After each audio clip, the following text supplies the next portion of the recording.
कि अब वंदे मातरम गाना अनिवार्य हो गया है।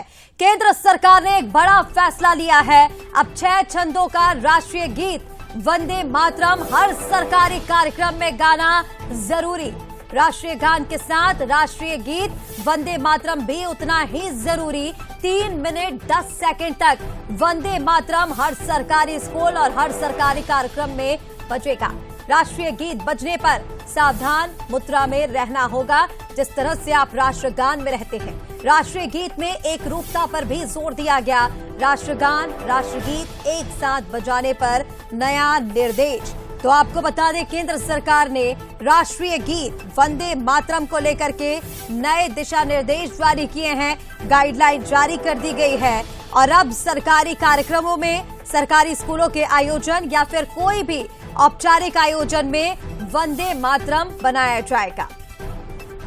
तो देखिए, राष्ट्रीय गीत की अनिवार्यता पर बीजेपी का क्या कहना है वो आपको बताते हैं। बीजेपी कह रही है कि ये गलतियों को सुधारने का समय है। विपक्ष को सीधी बात समझ नहीं आती, ये 75 साल पहले ही हो जाना चाहिए था। तो केंद्र सरकार ने राष्ट्रीय गीत को लेकर नए दिशा निर्देश दिए हैं। वंदे मातरम गाने की अनिवार्यता जो है अब वो जारी कर दी गई है और इस पर बीजेपी का ये कहना है ये वो काम है जो 75 साल पहले हो जाना चाहिए था और ये जो समय है वो गलतियों को सुधारने का समय है।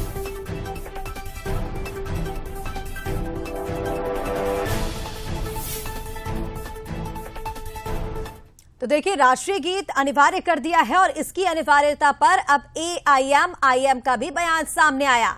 एआईएम का यह कहना है कि सरकार को अब याद आ रहा है, महंगाई बेरोजगार का मुद्दा सरकार भूल गई है और इन्हीं मुद्दों से भटकाने के लिए इस तरह के दिशा निर्देश दिए गए हैं।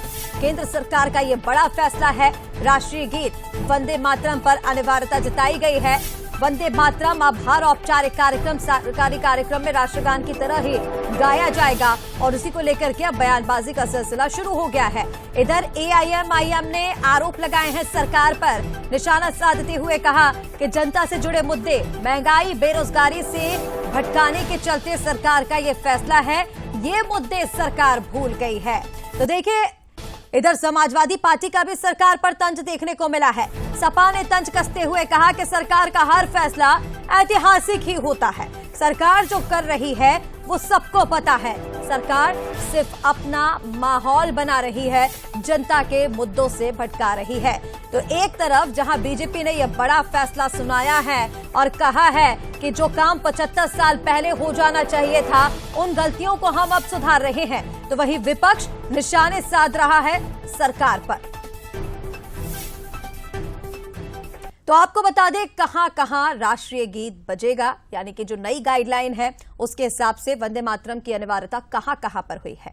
नागरिक सम्मान समारोह में राष्ट्रीय गीत अनिवार्य है। सरकारी समारोह में राष्ट्रपति के आने और जाने पर भी राष्ट्रीय गीत, राष्ट्रपति के संदेश से पहले और बाद में भी राष्ट्रीय गीत वंदे मातरम बजेगा। राज्य सरकार के कार्यक्रम में भी, राज्यपाल के आने और जाने पर भी, और साथ ही परेड में राष्ट्रीय ध्वज के लाए जाने पर राष्ट्रीय गीत वंदे मातरम बजाना और उसे गाना अनिवार्य होगा।